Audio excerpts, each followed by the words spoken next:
ఇవన్నీ నేను ఏం చేశానంటే అన్నీ సంపాదించాను, అన్నీ.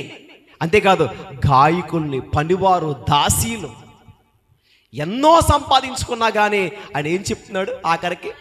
అదే, ఇదిగో ఇవన్నీ చూడగా సింపుల్గా చెప్పాలంటే నా కంటికి ఎలా కనపడుతుందంటే గాలికి ప్రయాసపడినట్లుగా అది అలాగా అగపడిందంట ఆయనకి ఇవన్నీ ఉండగానే. మరి ఇది చదువుతున్నప్పుడు మనకు అర్థమవుతుంది ఏంటి తెలుసా? అంటే నాకు ఎన్నున్నా కానీ నేను ఒక మహారాజే అలా మాట్లాడుతుంటే మనకి ఏమీ లేకపోయినా కానీ మనం ఏమనుకుంటాం? నిజం చెప్పండి, ఏమనుకుంటామండి? ఈ భూమి శాశ్వతమైనది, ఇవన్నీ నావే అనుకుంటాం. నాదంటూ మనదంటూ ఏదీ లేదు ప్రియమైన వాళ్ళారు, ఏమీ లేదు. అన్నీ ఎవరి? ఆయనయే. ఈ భూమి మీద ఉన్నంత వరకు మాత్రమే వాటిని, అంటే ఇవన్నిటి మీద మనము బ్రతుకు దినములంత వరకు మాత్రమే ఉపయోగించుకోవాలి.